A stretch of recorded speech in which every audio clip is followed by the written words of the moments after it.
Well, the day after the Wells report was released, Tom Brady appeared, as you saw there in that video, at Salem State University. Jim Gray was the moderator and asked Tom to talk about Deflategate. Tom essentially said he couldn't really discuss it.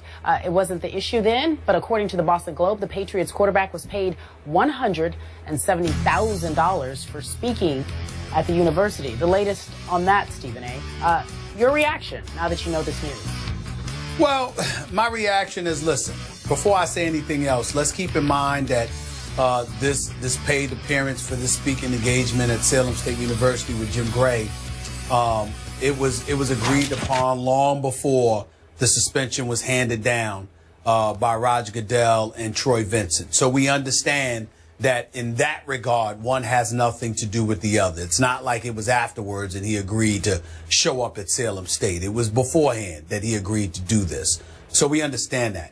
It just made me chuckle a little bit, Skip, because here is a guy that had as close to an impeccable reputation as you can find in sports annals. Okay, he's Tom Brady. I mean, he's the guy, the great looks, the rings, the great, the Hall of Fame credentials, the supermodel wife, just an impeccable reputation, completely unscathed as far as I'm concerned. And somehow, some way, you're getting called a liar and a cheater and what have you. And the only time we've heard from you at all is when you're being paid $170,000. Again, the paid appearance per se doesn't have anything to do with it because I know it was prior.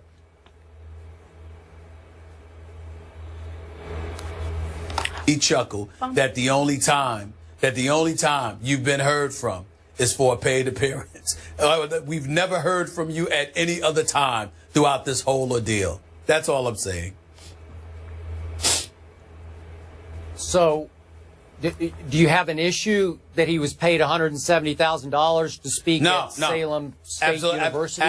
Absolutely not. I just don't think that's the only time we should have heard from him since all of this. I don't think that's the only time. I think that it would have been nice for him, again, and I know you disagree with this because that's you, but I just wish that it's somehow, some way we would have heard from him in some other capacity where someone other than Jim Gray for a paid appearance wasn't the one asking him questions about Deflategate since the suspension.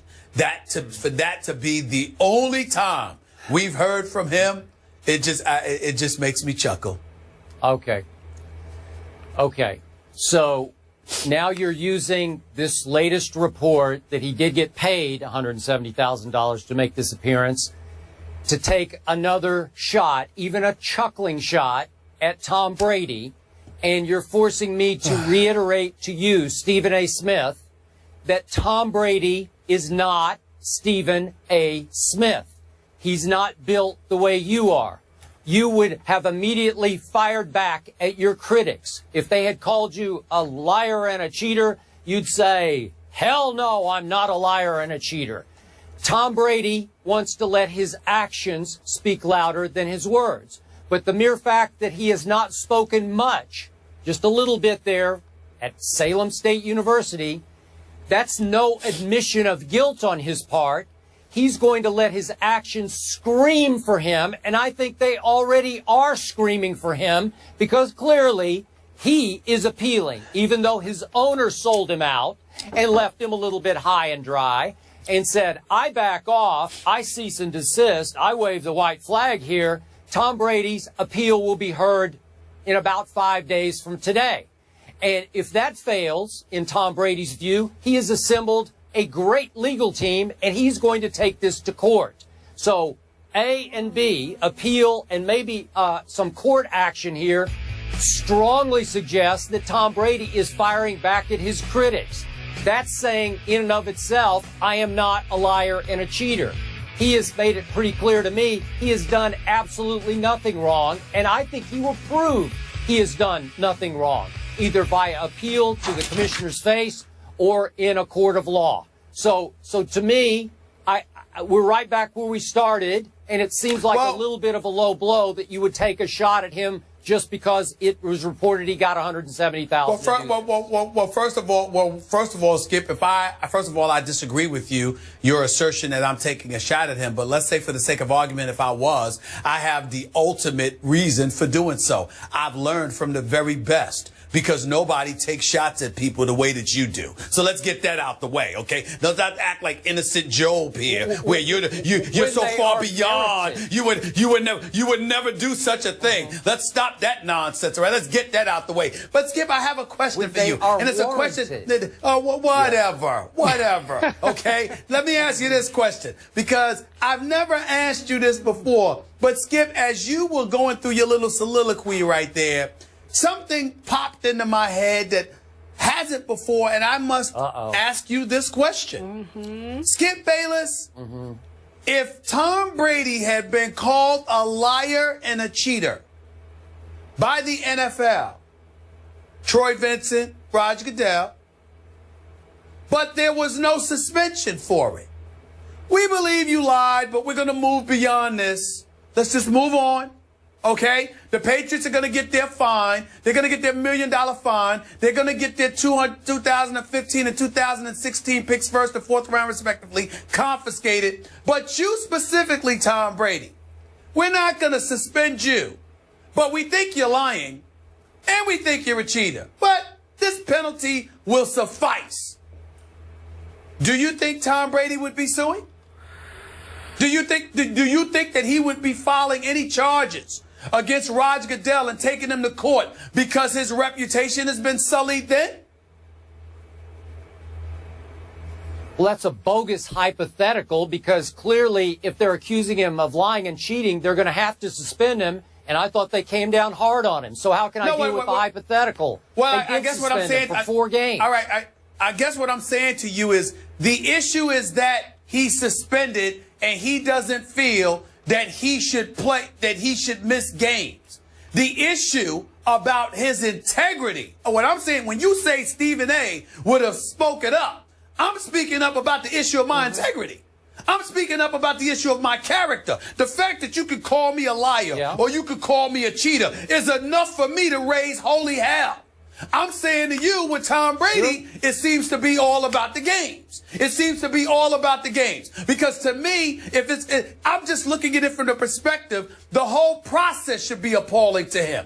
I'm talking about everything. The fact that the Patriots have been penalized should be just as egregious in Tom Brady's eyes as what's happening to Tom Brady. That's what I'm saying. If you feel that principled about it. Okay? Okay. Go ahead. Wait, the Wells report was pretty clear, right? The Wells report was damning for Tom Brady. It pretty much indicated that Tom Brady knew and that he orchestrated. So he has been called publicly by an arm of the NFL, the Wells report, and they certainly took it to heart and suspended him for 4 games. He has been condemned as a liar and cheater. Nationally, he's become the butt of talk show jokes everywhere. So he's firing back the way he fires back, not the way you fire back. Fine, that's fine. But the Wells report did not speak definitively. It did not say beyond a shadow of a doubt that Tom Brady knew. It said, and I don't have the Wells report directly in front of me today. I did a few weeks ago when we were talking about it, but the words probable, if I remember correct, he probably knew. So the point is, they're deducing that he probably knew, and Roger Goodell and Troy Vincent coupled that with the fact that they believe Tom Brady was uncooperative during the investigation to justify their suspension. Nobody said, you definitely and definitively knew. What they're saying is, it looks probable that you knew, but couple that with your uncooperative behavior, this is where we've come to the conclusion of you should have cooperated more. That's what they're saying. Okay, but the Wells report led most people to leap to the conclusion that Tom Brady was a liar and a cheater. And I think you leaped to that conclusion, if I'm not misreading. I don't want to misrepresent you to the American people. I did not need the Wells report. Long before the Wells report came out, go back to the videotape. Go back to the videotape from when it first went down. I said, it's much ado about nothing. I don't give a damn if he were playing with Nerf footballs. They still won. That was that. But don't tell me that the quarterback who gets it snapped to him from center, who hands it off to the running back, who throws it to the wide receivers, did not know that the footballs were deflated. I said, that's a lie. That's what I said. Okay, so you are calling Tom Brady a liar and a cheater. And that's fine. I get it. I accept that. When he says, why am I calling him that, Skip? Why am I calling him that? I'm saying to you, if you're saying to me that he didn't know that the footballs were deflated somewhat, I think that's a lie. Do I believe that he sat there and told him to lower the pressure to a specific amount? Of course not. I'm not going that far. I'm just saying, don't sit there and say to me, are you kidding me? I don't know what you're talking about. The footballs weren't deflated. I have no clue. It's impossible that a quarterback wouldn't know that. That's all I'm thinking that he's lying about. Okay. That's what I'm saying. Okay. Final point. Remember, and I know you do a lot of public speaking and occasionally get paid for it. Maybe Tom Brady was uncomfortable that night. What's that? I'm sorry, I didn't get. I said I get paid off for it. Yes, that's true. Yeah. Okay, got it. I got it. Okay. So maybe Tom was uncomfortable using the Salem State stage, which was supposed to be a feel-good night for the fans. He is getting paid some for it, $170,000. It's a lot of money for being there. Maybe he didn't want to sort of hijack that stage and use it as a platform to fire back at the Wells Report in the National Football League. It was nationally televised by ESPN, so we all wanted him to speak out if he so desired to, but maybe he felt uncomfortable doing it in front of that crowd. Maybe it was the wrong place to do it. So in other words, it's the wrong place to do that, but it's not the wrong place to sit there and say absolutely not. When the whole Deflategate scandal, when he was asked if it took away from their Super Bowl victory, from celebrating it, etc. Absolutely not. When they asked him, did he feel the Super Bowl was tainted? He sits there and turns to the crowd. What do you think? And everybody's cheering or whatever the case may be. You know, you're trying to tell me he can answer those questions in that fashion, but he couldn't have sat up there and literally said, excuse me, I'm no liar, I'm no cheater, this is bogus, and I'll deal with it when the time comes? Stop it, Skip. Stop it.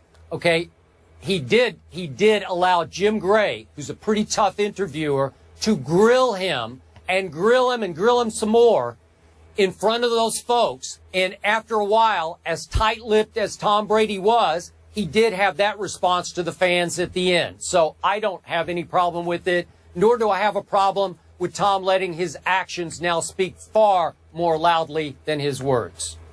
Okay. As far as Deflategate goes, hearing on Deflategate penalties is scheduled for Tuesday. Obviously, more to come. After the break, LeBron James. You guys like that commercial? Maybe that other kid on Twitter.